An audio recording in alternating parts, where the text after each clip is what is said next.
کہ 1882 میں مرزا صاحب نے مامور من اللہ ہونے کا دعویٰ کیا، فوراً مرزا صاحب کی مخالفت شروع ہو گئی۔ میں 1882 سے پہلے کی زندگی آپ کے سامنے پیش کروں گا اور آپ کو ہی سالس بناؤں گا کہ شمس صاحب آپ بتائیں کہ یہ شخص جس کی 1882 سے پہلے کی یہ زندگی ہے، کیا وہ مامور من اللہ ہو سکتا ہے؟ آپ نے ہی بتانا ہے شمس صاحب کہ 1882 کے بعد جب مرزا صاحب نے مامور من اللہ ہونے کا دعویٰ کیا تو ان کی مخالفت نہیں ہوئی، کیونکہ یہ ایک مبہم دعویٰ تھا۔ مامور من اللہ کیا ہوتا ہے؟ مامور ہوں میں مامور من اللہ ہوں، تو اس کی تو کسی نے مخالفت اگر نہیں کی تو آپ وہ والا دعویٰ لیں جس کی مخالفت کی گئی۔ 1891 میں مرزا صاحب نے مسیح موعود ہونے کا دعویٰ کیا، مرزا صاحب کی مخالفت کی گئی، بالکل ٹھیک ہے، کفر کا فتویٰ لگا، آپ وہ پیش کریں۔ میں 1891 سے پہلے کی مرزا صاحب کی زندگی آپ کے سامنے رکھ کے آپ سے کہوں گا کہ شمس صاحب یہ ہے مرزا صاحب کی زندگی کے واقعات، آپ بتائیں کیا اس طرح کا شخص مامور من اللہ ہو سکتا ہے؟ میں گالی نہیں دوں گا، بد زبانی بد کلامی یہ میری عادت نہیں ہے۔ آپ کوئی جج بنا کے آپ سے پوچھیں گے شمس صاحب یہ مرزا صاحب کی زندگی کے واقعات آپ کے سامنے ہیں، آپ بتائیں کہ آپ کا فیصلہ کیا ہے؟ لیکن فیصلہ آپ نے کرنا ہے، حد آپ نے مقرر کرنی ہے، کیونکہ آپ نے جو دعویٰ کیا ہے اور دلیل بنانے کی کوشش کی ہے سورہ یونس کی اس آیت کے ٹکڑے کو، فَقَدْ لَبِثْتُ فِيكُمْ عُمَرًا مِّن قَبْلِهِ، جب آپ نے اس کو اپنی دلیل بنانے کی کوشش کی ہے تو شمس صاحب آپ نے ہی بتانا ہے کہ دیکھو جی مرزا صاحب کے فلاں دعوے کے بعد فلاں مخالفت ہوئی، آپ وہ دن، مہینہ، تاریخ یا ان کا دعویٰ اور ان کی مخالفت لوگوں کی پیش کریں، میں ان سے پہلے کی زندگی آپ کے سامنے پیش کروں گا، یہ میرا وعدہ ہے۔ انشاءاللہ میں منتظر ہوں آپ کے جواب کا۔ آپ میرے سامنے مرزا صاحب کا دعویٰ رکھیں اور لوگوں کی مخالفت بھی رکھیں کہ دیکھو جی مرزا صاحب نے فلاں دعویٰ کیا تو فلاں فلاں بندے نے اس طریقے سے مخالفت کی، بھلے مولانا بٹالوی کی مخالفت رکھیں یا کسی بھی اور عالم دین نے مرزا صاحب کی ان کے دعوے کی وجہ سے مخالفت کی ہو تو آپ اسے بطور دلیل پیش تو کریں، پھر اس سے پیچھے جائیں گے۔ میں آپ کی بات کو، آپ کی اس دلیل کو مان چکا ہوں، حالانکہ یہ دلیل تھی نہیں، لیکن میں نے اس کو تسلیم کر لیا ہے کہ چلیں 1 منٹ کے لیے اس کو ہی دلیل مان لیتے ہیں کہ دعوے کے بعد لوگوں کی مخالفت دعوے کی وجہ سے ہوتی ہے، ٹھیک ہے، مرزا صاحب کی دعوے کی وجہ سے مخالفت ہوئی، آپ بتائیں کس دعوے کی وجہ سے مخالفت ہوئی، کون سا دعویٰ تھا، کب کیا اور کس نے مخالفت کی اور کیسے کی، آپ بتائیں، ہم اس سے آگے نہیں جائیں گے، اس سے پیچھے والا حصہ آپ کے سامنے پیش کریں گے۔ منتظر ہوں میں آپ کے جواب کا جناب علی۔ بسم اللہ الرحمن الرحیم، الصلاۃ والسلام علی رسول اللہ، اما بعد۔ مکرم عامر صاحب، کفار مکہ نے کس سینس میں رسول کریم صلی اللہ علیہ وسلم کا انکار کیا، وہ تو کفار قریش کی زبان سے ہی ہم فیصلہ کر سکتے ہیں، نہ آپ کو فرشتوں کو دیکھنے والی بات کہنے کی ضرورت ہے اور نہ ہی مجھے کوئی اور وجہ بتانے کی ضرورت۔ ترمذی میں حضرت علی رضی اللہ عنہ کی روایت ہے کہ ابو جہل نے رسول کریم صلی اللہ علیہ وسلم کو کہا، اِنَّا لَا نُكَذِّبُكَ وَلَكِن نُكَذِّبُ بِمَا جِئْتَ بِهِ، ہم آپ کو جھوٹا نہیں کہتے بلکہ اس چیز کو جھوٹ سمجھتے ہیں جسے آپ نے لایا ہے۔ غرض رسول کریم صلی اللہ علیہ وسلم کی لائی ہوئی چیز وحی الہی یا یوں کہیے قرآن کریم، یہ ان کے لیے قابل قبول نہیں تھا۔ تو غالباً آپ بھی میرے خیال میں یہی بات مراد لیتے ہیں، اور ایسا ہو تو پھر اس بات پہ ہمیں اختلاف کرنے کی ضرورت نہیں ہے، وہی بات ختم ہو جاتی ہے۔ اب رہی بات یہ کہ کیا احمدی انہی معنوں کے عین مطابق حضرت بانی جماعت احمدیہ کی صداقت کا استدلال آیت قد لبثت فیکم عمرا سے لیتے ہیں یا نہیں، یعنی بالکل انہی معنوں میں لیتے ہیں یا نہیں، جیسا کہ آپ نے وہاں پہ پوچھا تھا۔ تو ہمارا دعویٰ ہے کہ بالکل اِنَّا لَا نُكَذِّبُكَ وَلَكِن نُكَذِّبُ بِمَا جِئْتَ بِهِ کا بعینی وہی منظر حضرت مرزا صاحب کے ساتھ ہوا، یہ ہمارا دعویٰ ہے۔ جس طرح قریش مکہ کے درمیان ایک معروف شخصیت ابو جہل نے یہ جملہ بولا، ایسا ہی حضرت مرزا صاحب کے زمانے میں اس وقت کی ایک معروف شخصیت، مرزا صاحب کے ہم مکتب عالم، جس نام کو رحمہ اللہ کی دعائیہ کلمات کے ساتھ آپ نے عامر صاحب یاد کیا، میرا مطلب مولوی محمد حسین بٹالوی ہے۔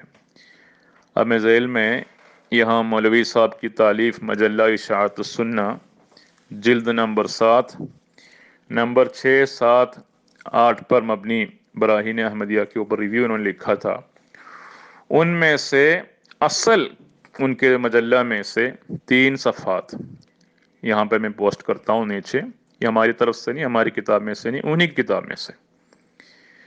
پھر انشاءاللہ دیکھتے ہیں مولوی صاحب کے نزدیک بانی جماعت احمدیہ کیسے تھے، اور لوگ کیا ان کو جھوٹے سمجھتے تھے یا ان کی لائی ہوئی چیزوں کو۔ تو یہ بات ہم انشاءاللہ اس کو پڑھتے ہوئے ہمیں آگے پتہ لگ جائے گا۔ دیکھتے ہیں، آئیے۔ براہین احمدیہ پر ایک لمبی ریویو دینے کے بعد آخر میں مولوی محمد حسین صاحب بٹالوی اپنی رائے بتا رہے ہیں۔ دیکھیں جو پہلے صفحہ میں نے پوسٹ کیا اس کے دیکھیں نیچے خلاصہ حاشیہ در حاشیہ نمبر 4 دیکھیں۔ یہ این کتاب کا خلاصہ مطالب ہے، اب ہم اس پر اپنی رائے نہایت مختصر اور بے مبالغہ الفاظ میں ظاہر کرتے ہیں۔ دیکھیں کیا ظاہر کرتے ہیں، کہتے ہیں ہماری رائے میں یہ کتاب اس زمانے میں اور موجودہ حالات کی نظر سے ایسی کتاب ہے جس کی نظیر آج تک اسلام میں تالیف نہیں ہوئی اور آئندہ کی خبر نہیں، لعل اللہ یحدث بعد ذلك امرا، اور اس کا مؤلف بھی اسلام کی مالی و جانی و قلمی و لسانی و حالی و قالی نصرت میں ایسا ثابت قدم نکلا ہے جس کی نظیر پہلے مسلمانوں میں بہت ہی کم پائے گئے ہیں کہ پائی گئی ہیں۔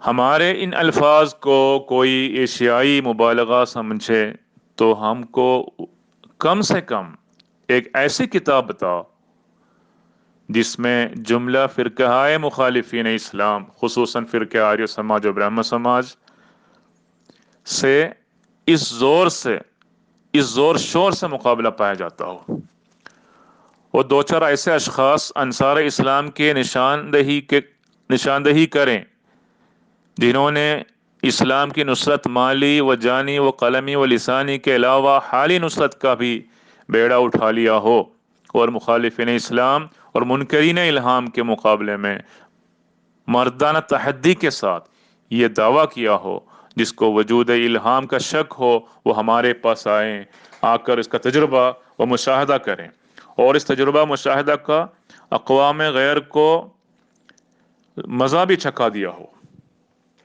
اب یہ ہے ان کی اپنی رائے مؤلف براہین احمدیہ کے بارے میں، یعنی حضرت مرزا صاحب کے بارے میں۔ اب اگلے جملے دیکھیں، یہ میں دوسرے صفحے پہ پہنچا ہوں، دیکھیں اب لوگوں نے کیا کہ انکار کب کیا، کیوں کیا۔ مولوی صاحب لکھتے ہیں مگر افسوس صد افسوس، سب سے پہلے اس کتاب کی خوبی برحق اسلام نفع رسانی سے بعض مسلمانوں ہی نے انکار کیا ہے، اور برطبق اتجعلون رزقکم انکم تکذبون، اس احسان مؤلف کے مقابلے میں کفران کر کے دکھا دیا۔ اب یہ کفران کی وجہ آگے بتا رہے، دیکھیں ان کے اس انکار اور کفران کا مورد و موجب مؤلف کتاب کے وہی الہامات ہیں جو اس کتاب کے اخص برکات سے ہیں۔ ان الہامات کو بعض مسلمان تو صرف غیر صحیح اور غیر ممکن اور ناقابل تسلیم بتاتے ہیں، اور بعض یعنی لدھیانہ والے، شاید لدھیانہ والے ان کو کھلم کھلا کفر قرار دیتے ہیں۔ اب دیکھیں مرزا صاحب کو کفر نہیں قرار دیا انہوں نے، مرزا صاحب کو جھوٹا نہیں کہا، وہ انہوں نے جو الہامات لائے ہیں انہی کو کفران قرار دیا، انہی کا کفران، انہی کو جھوٹ قرار دیا ہے۔ تو یہی تو بات میں نے دلیل کے طور پر پیش کیا، ابو جہل کی زبانی اور یہاں مولوی محمد حسین بٹالوی کی زبانی۔ فیصلہ کریں دوست سننے والے۔ پھر میں نے وہ اس میں حضرت مرزا صاحب کے اپنے الفاظ میں جو تحدی کیا، چیلنج کے، اس کا ذکر کیا تھا۔ یہ بات اتنی نہیں ہے، حضرت مرزا صاحب نے خود اس کو اپنی صداقت کے لیے بطور دلیل اور تحدی کے، چیلنج کے پیش کیا، اور میں کہتا ہوں کسی نے قبول نہیں کیا۔ یہ ہمارے عامر بھائی کہتے ہیں قبول کیا گیا، کئیوں نے کئی چیلنج کو قبول کیا۔ سوال یہاں کئیوں کی بات نہیں، کئی چیلنج، مختلف چیلنج کا ذکر اب ہمارا موضوع ہے، بات نہیں ہے۔ ہمارا اس وقت موضوع صرف یہ ہے اس ٹاپک کو، اس چیلنج کو کس نے قبول کیا، دوسرے چیلنج کو نہیں، اس کو۔ وہ آپ پیش کریں۔ میں عرض کر رہا ہوں مرزا صاحب نے کتاب تذکرۃ الشہادتین میں اس بات کو بطور تحدی پیش کیا، چیلنج پیش کیا۔ آپ کہتے ہیں یہ چیلنج قبول کیا گیا، تو میرا سوال یہ ہے قبول کس نے کیا تھا؟ دلیل دیں۔ کیا قبول کرنے والے نے آپ کی طرح دعویٰ کی تاریخ اور دن اور سال کا بھی مطالبہ کیا تھا؟ اگر کیا تھا تو دلیل دیں، اور نہیں کیا تھا تو آپ کو آج کیوں ضرورت پڑی ہے تاریخ مانگنے کی؟ اس زمانے میں آپ کے ہم مکتب علماء انہوں نے کبھی تاریخ نہیں مانگی۔ آپ کہہ رہے انہوں نے قبول چیلنج کیا ہے، قبول کیا، تو بتائیں، دلیل دیں۔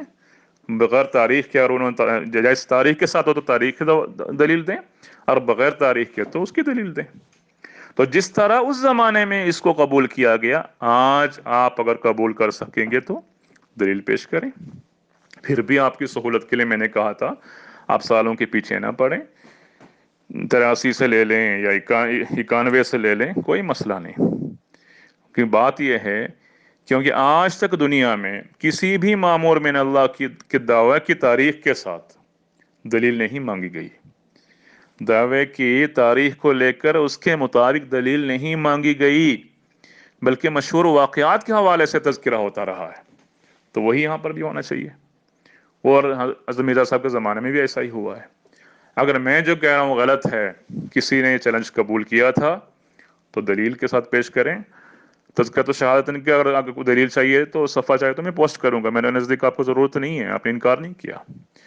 اگر آپ کو اس کے لیے اصل کتاب کے حوالہ چاہیے تو میں دیتا ہوں کہ میں نے کوئی نیا تحدی، نیا چیلنج نہیں کیا، میں نے حضرت مرزا صاحب کی بات کو دہرایا ہے، اور آپ نے کہا کہ آج کی تاریخ میں اسے قبول کرتا ہوں، تو کریں، دلیل پیش کریں، اس کے بعد انشاءاللہ آگے بات ہوگی۔ السلام علیکم ورحمۃ اللہ وبرکاتہ۔ جی محترم شمس صاحب، آپ کی آڈیوز میں نے سن لی ہیں۔ سن تو میں نے کافی گھنٹے پہلے لی تھی، لیکن میں بزی تھا، اب میں فارغ ہوا ہوں۔ امید ہے کہ آپ کوشش کریں گے، ساتھی کہہ رہے تھے کہ دن میں کم از کم 2 دفعہ تو جواب دونوں ساتھیوں کو دینا چاہیے ایک دوسرے کا۔ آپ کی اس آڈیو میں آپ فرما رہے تھے کہ یہ بات ٹھیک ہے، یہ میری دلیل ٹھیک ہے، اس پر اعتراض نہیں ہے کہ نبی علیہ الصلوۃ والسلام کو مشرکین مکہ اور کفار اس سینس میں سچا نہیں مانتے تھے، وہ کہتے تھے ہم آپ کو جھوٹا نہیں کہتے، ہم اس کلام کو سچا نہیں مانتے جو آپ پر نازل ہو۔ آپ نے ترمذی کی حدیث بھی پیش کی، آپ میرے قریب ہوتے تو میں آپ کا ماتھا چوم لیتا، آپ نے میری بات کی تصدیق کر دی ہے۔ بہت اچھی بات، یہی میں کہہ رہا ہوں 2-3 روز سے کہ نبی علیہ الصلوۃ والسلام کو اس سینس میں لوگوں نے جھوٹا کہا، اس سینس میں مخالفوں نے ان کا انکار کیا، ان کی سچائی کا، لیکن کبھی کسی نے یہ نہیں کہا کہ محمد صلی اللہ علیہ وسلم آپ کہتے ہیں کہ فلاں بندہ میری بات کا گواہ ہے، جبکہ وہ بندہ اس کا منکر ہے۔ وہ کہتا ہے میں آپ کی بات کا گواہ نہیں ہوں، میں آپ کے موقع کا گواہ نہیں ہوں، میں اس واقعے کا گواہ نہیں ہوں۔ یا آپ نے کبھی کسی کتاب تو خیر پڑھے ہی نہیں تھے آپ، لیکن آپ نے کبھی کسی زندگی کے واقعے کے متعلق کبھی تذکرہ کیا ہو تو کسی نے اس کو جھٹلایا ہو، ایسا کبھی نہیں ہوا۔ اس سینس میں کبھی نہیں کسی نے نبی علیہ الصلوۃ والسلام کو جھوٹا کہا، کبھی نہیں کسی نے کہا۔ صرف وہ اسی بات کا انکار کرتے تھے کہ آپ پر جو کلام نازل ہوتا ہے ہم اس کو نہیں مانتے۔ ٹھیک ہے بات، آگے سنیں۔ اب اگر آپ نے یہ دلیل مان لی، تسلیم کر لی، تو پہلے تو آپ کو یہیں پہ رک جانا چاہیے تھا اور آپ کو کہنا چاہیے تھا کہ نہیں، مرزا صاحب کو اس سینس میں لوگوں نے جھوٹا کہا کہ مرزا صاحب کسی بات کا ذکر کرتے تھے، لوگ کہتے تھے مرزا صاحب جھوٹ بول رہے ہیں۔ مثال کے طور پر میں نے 2-3 باتوں کا ذکر کیا تھا کہ ڈاکٹر جگن ناتھ نے مرزا صاحب کی بات کو جھٹلایا، اور اس نے کہا مرزا صاحب آپ غلط بیانی کر رہے ہیں، میں نہیں بھاگا، آپ کا مرید حکیم نور دین یہاں سے بھاگا ہے میری اس گفتگو سے، اس نے مجھے کہا تھا کہ مرزا صاحب مردہ زندہ کر لیں گے، تو میں نے کہا مرزا صاحب کو بلاؤ، اگر مرزا صاحب آ کے مردہ زندہ کر دیں تو میں اور میری پوری فیملی مرزا صاحب کے ہاتھ پر بیعت کر لیں گے۔ وہ راجہ امر سنگھ، اس نے یہ معاہدہ ہمارے درمیان سے لے کر کھینچ کر وہ چاک کر دیا، ورنہ میں نے تو اس سے 5000 روپیہ لینا تھا آپ کے مرید سے۔ ڈاکٹر جگن ناتھ جھٹلاتا رہا مرزا صاحب کی اس بات کو، جب اس نے مرزا صاحب کی وہ کتاب پڑھی ازال اللہ۔ اسی طرح سے مولانا بٹالوی رحمہ اللہ کے متعلق مرزا صاحب نے ایک بات کہی کہ یہ عدالت میں گئے، ان کو کرسی نہ ملی، جج نے ان کو جھڑکا، مولانا بٹالوی ان کے منہ پہ کھڑے ہو کے کہتے رہے مرزا صاحب جھوٹ مت بولیں، جھوٹ مت بولیں، اس طرح واقعہ نہیں ہوا عدالت میں. لیکن مرزا صاحب ایسی بات کر رہے تھے، بندہ سامنے کھڑا ہو کے. اچھا، اور تو اور مرزا صاحب کے اپنے ہمجولی لالا شرم پت وغیرہ، جو ان کے بچپن کے دوست اور قادیان کے تھے، آریہ تھے، ان کو مرزا صاحب اپنے الہامات کے گواہ بناتے تھے. آخر انہوں نے بھی جھٹلا دیا، انہوں نے کہا مرزا صاحب ہم آپ کے الہامات کے گواہ نہیں، ہمیں تو یہ بھی نہیں پتا الہام ہوتی کیا بلا ہے، ہماری بلا جانے الہام کیا ہوتا ہے. تو اس طرح کا واقعہ سچے نبیوں کے ساتھ کبھی نہیں ہوا. سچے نبیوں کا صرف اسی سینس میں انکار ہوا کرتا تھا کہ آپ پر جو کلام نازل ہوتا ہے وہ ہم نہیں مانتے. تو شمس صاحب آپ کو تو وہ مثال دینی چاہیے تھی. اچھا، آپ نے ایک مثال دینے کی کوشش کی، اس کو دیکھتے ہیں. آپ نے مولانا بٹالوی رحمہ اللہ کے اس ریویو کو پیش کرتے ہوئے اس میں سے ایک بات لی ہے کہ انہوں نے لکھا ہے کہ جب مرزا صاحب نے براہین احمدیہ لکھی تو کچھ لوگوں نے مرزا صاحب کے الہامات دیکھ کر ان کا انکار کیا، ان کو ناممکن قرار دیا. کچھ نے اس کو صریحاً کفر قرار دیا مرزا صاحب کے الہامات کو. اچھا، یہ بات کتنی بڑی دلیل آپ نے بنانے کی کوشش کی کہ دیکھ لو جی مرزا صاحب کا بھی کلام ہی جھٹلایا گیا نا. مرزا صاحب کو حالانکہ مرزا صاحب کو بھی جھٹلایا گیا، اور مرزا صاحب کو اس سینس میں جھٹلایا گیا جس کا میں نے ابھی اوپر ذکر کیا ہے. مرزا صاحب کے الہامات کو جھٹلایا لدھیانوی دو تین بھائیوں نے. ان کو کیا جواب ملا؟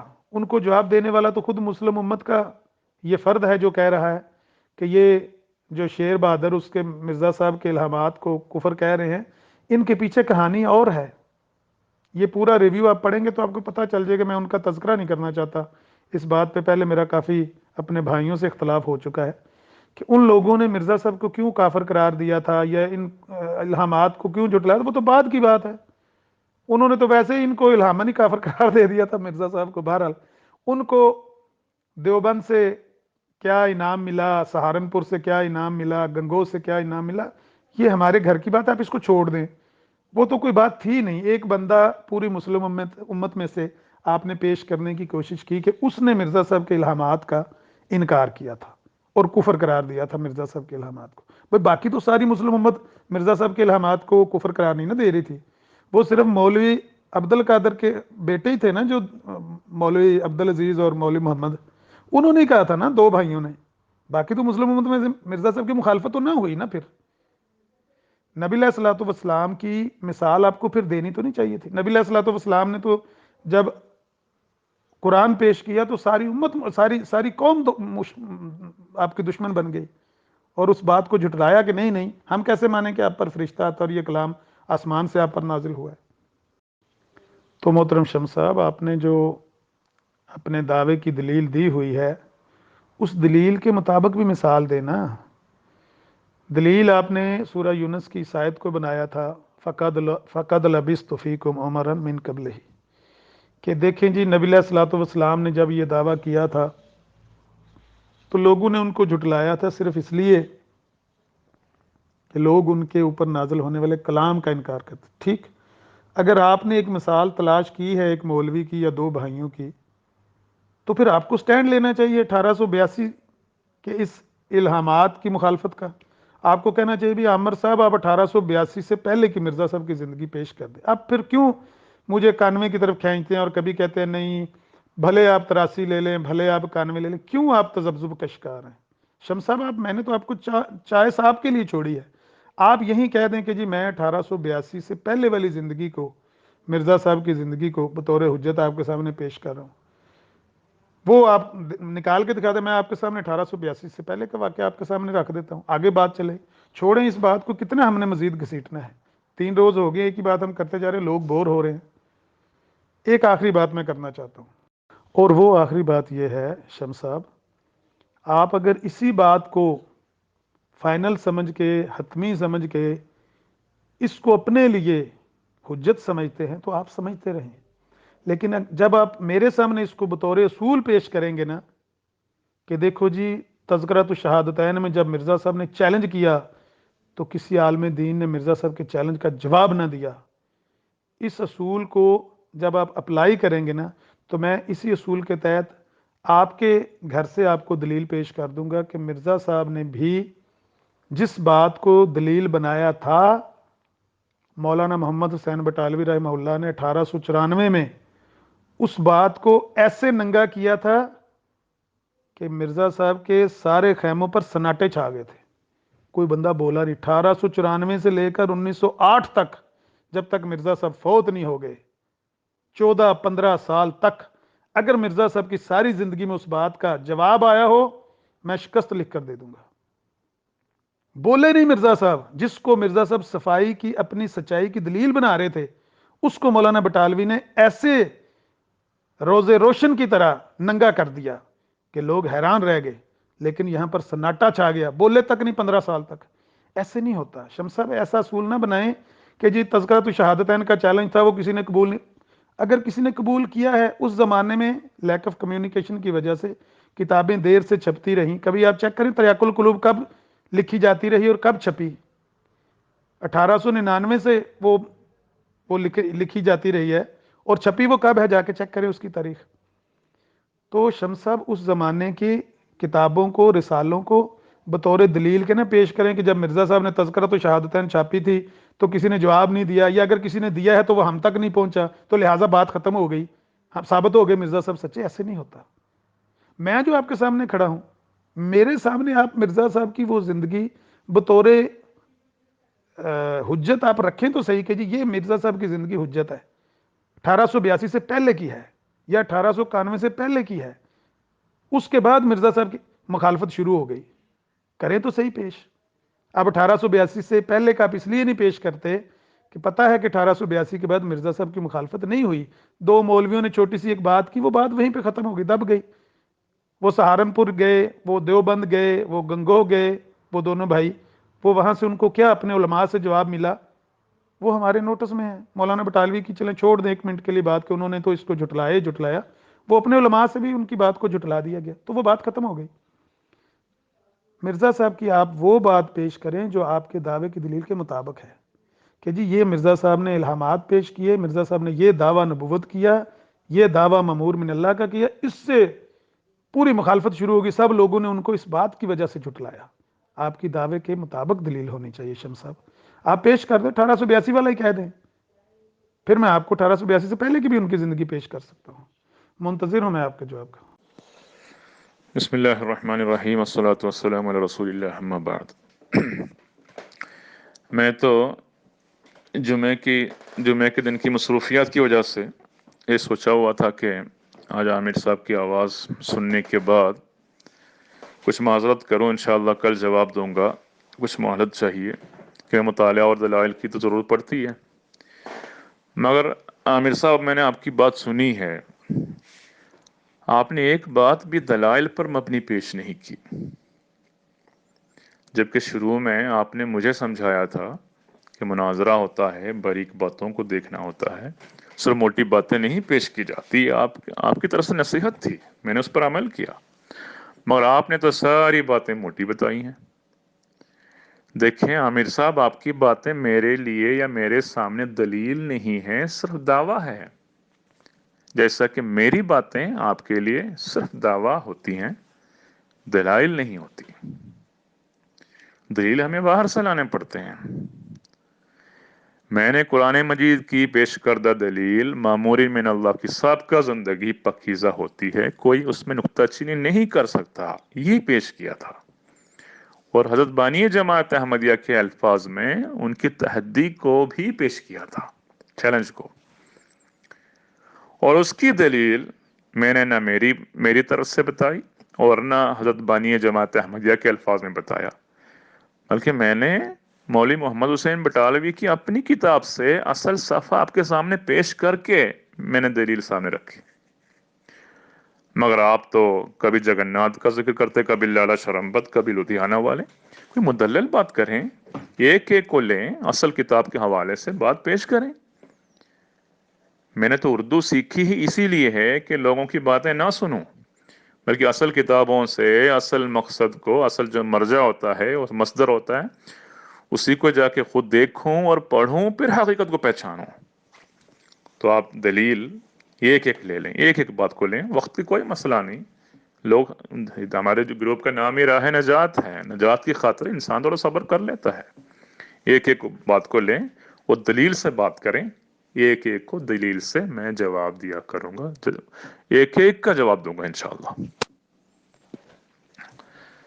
مجھے سمجھ نہیں آتی یہ بات کہ فقط لبثت فیکم عمرا من قبلہ افلا تعقلون کے ساتھ، یہ قرآن کی آیت ہے، قرآن مجید کی پیش کردہ دلیل ہے، اس کے ساتھ آپ اپنی طرف سے فرض شرائط کیوں کرتے ہیں، پیش کرتے ہیں؟ جھٹلانے والوں کی گنتی، مخالفوں کی تعداد، دعوے کی تاریخ، دن، مہینہ، حالانکہ اس کا ذکر قرآن مجید میں کہیں بھی نہیں ہے، کسی بھی مامورین کے زمانے میں ایسی بات کبھی نہیں ہوئی۔ دیکھیں حضرت عیسیٰ علیہ السلام آئے، قرآن مجید میں سورۃ الصف میں ذکر ہے، فَلَمَّا جَاءَهُم بِالْبَيِّنَاتِ قَالُوا هَذَا سِحْرٌ مُبِينٌ، جب وہ بینات لے کر ان کے پاس آئے تب انہوں نے کہا، ان لوگوں نے کہا یہ تو کھلم کھلا جادو ہے۔ کیا وہ کون سا دن تھا جس دن یہ واقعہ پیش ہوا؟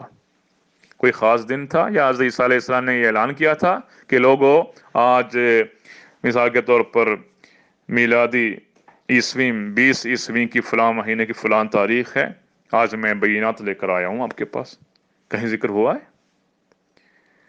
دیکھیں رسول کریم صلی اللہ علیہ وسلم جب خدا تعالیٰ کے کلام پیش کیا، حضور پر صلی اللہ علیہ وسلم پر کلام الہی نازل ہوا، اس پر ہی تو سارا مسئلہ ہوا، آپ نے بھی اتفاق کیا۔ تو دیکھیں قرآن مجید میں اس کا بھی ذکر آتا ہے، سورۃ بقرہ میں ہے، وَلَمَّا جَاءَهُمْ كِتَابٌ مِّنْ عِندِ اللَّهِ مُصَدِّقٌ لِّمَا مَعَهُمْ وَكَانُوا مِن قَبْلُ يَسْتَفْتِحُونَ عَلَى الَّذِينَ كَفَرُوا فَلَمَّا جَاءَهُم مَّا عَرَفُوا كَفَرُوا بِهِ فَلَعْنَةُ اللَّهِ عَلَى الْكَافِرِينَ۔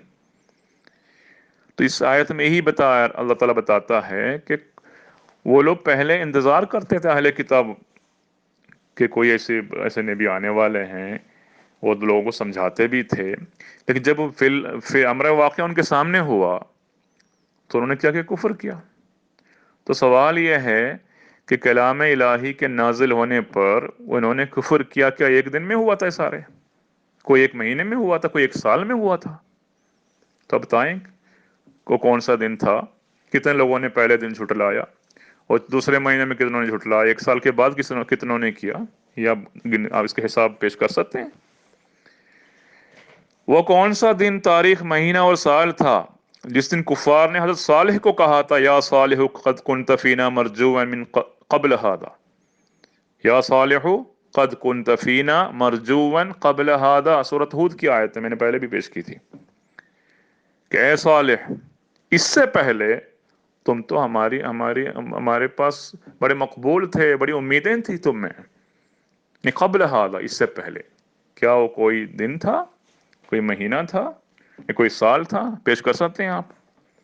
تو کسی بھی مامور کے ساتھ تاریخ کا مطالبہ نہیں کیا گیا، تو میں کیوں آپ کو دوں تاریخ؟ اور نہ ہی حضرت مرزا صاحب سے ان کے ہم عصر علماء مخالفین جو تھے انہوں نے تاریخ نہیں مانگی، مگر آج 140 سال کے بعد آپ تاریخ کو شرط بنا رہے ہیں۔ اس لیے عامر صاحب محترم، میں نے قرآن مجید کی دلیل کے عین مطابق حضرت بانی جماعت احمدیہ کی پیش کردہ تحدی کو ہی دہرایا تھا، اپنی طرف سے کوئی نیا دعویٰ نہیں پیش کیا، اور آپ نے کہا تھا کہ ان کا چیلنج قبول کیا گیا تھا ان کے زمانے میں، تو بتائیں کب، کس نے، دلیل کے ساتھ پیش کریں، صرف دعویٰ تو نہیں نا کافی۔ پھر آپ نے یہ بھی کہا تھا، جہاں تک مجھے یاد ہے، کہ آج فلان تاریخ کو جون کے مہینے میں سن 2020 میں اس چیلنج کو قبول کرتا ہوں، اس دن سے اب تک آپ نے قبول نہیں کیا۔ امر واقعہ یہی ہے کہ آپ نے قبول نہیں کیا، انتظار باقی ہے۔ دیکھیں عامر صاحب، دنیا میں بات کرنے والے بہت ہیں، دعوے کرنے والے بھی بہت ہیں، ہم روزانہ دیکھتے ہیں، ان کو سنتے ہیں، لیکن ہمیں چاہیے کہ البینۃ علی المدعی، رسول کریم صلی اللہ علیہ وسلم کا ارشاد ہے کہ دلائل، دعویٰ کرنے والے دلائل پیش کریں۔ تو جب تک دلیل سے آپ بات کریں گے، نہیں کریں گے، تب تک تو میں آپ کو جواب نہیں دے سکتا۔ وہ تو نارمل بات کرنے والوں کی طرح آپ کو بھی مجھے سمجھنا پڑے گا، انہیں میں شامل کرنا پڑے گا، لیکن میں نہیں چاہتا آپ ایسے ہوں۔ تو دلیل کی خاطر خود کاشتہ شرائط کے پیچھے جانا بھی ایک مناظر کے لیے مناسب نہیں ہے۔ ہاں، جبکہ وہ پیش کردہ شرائط کے لیے بھی دلیل ہو تو پھر ٹھیک ہے۔ اس لیے میں عرض کر رہا ہوں، آپ تاریخ کے پیچھے، سال کے پیچھے نہ جائیں. آپ مرزا صاحب کی جو حضرت مرزا بانی جماعت احمدیہ مرزا غلام احمد صاحب قادیانی علیہ السلام کی جو زندگی ہے، ان کی جو تحدی ہے، اس کو سامنے رکھے. کوئی بھی بات پیش کریں ان کی سابقہ زندگی سے، دلیل کے ساتھ پیش کریں، آپ کو جواب دیا جائے گا. اس میں اس طرح شرائط لگا کے پریشان ہونے کی کوئی ضرورت نہیں ہے کہ قرآن مجید کی پیش کردہ دلیل ہے اور سارے انبیاء جتنے آئے ہیں ان کے ساتھ یہ ہوا ہے. وہ جب آئے تو لوگوں نے جھٹلایا، انہوں نے تعلیم پیش کیا تو جھٹلایا، انہوں نے خلاف توقع بات انہوں نے حقیقت بیان کی تو لوگوں نے جھٹلایا. یہ سب قرآن میں ہے. میں آپ کو ایک ایک نبی کی بات کر کے نا تفصیل بڑی باریکی سے پیش کروں گا، کوئی مسئلہ نہیں. اردو میں، عربی میں، ہر قسم کی کتاب آپ پیش کر سکتے ہیں، لیکن اصل کتاب، اصل صفحے کے ساتھ جتنی مرضی بات کریں، لیکن ایک ایک کو لیں، مدلل کر کے تسلی کر کے ہم اگلی بات کی طرف جائیں. کہ یہ مضمون یا عنوان آپ نے لے کر آیا، آپ کی تجویز کردہ موضوع پر بات ہو رہی ہے، تو آپ کو زیادہ اس کے پابند ہونا چاہیے. تو امید ہے کہ آپ دلائل سے بات کریں گے انشاءاللہ، پھر یہ مناظرہ کامیاب ہوگا انشاءاللہ. انتظار کروں گا. السلام علیکم ورحمۃ اللہ وبرکاتہ.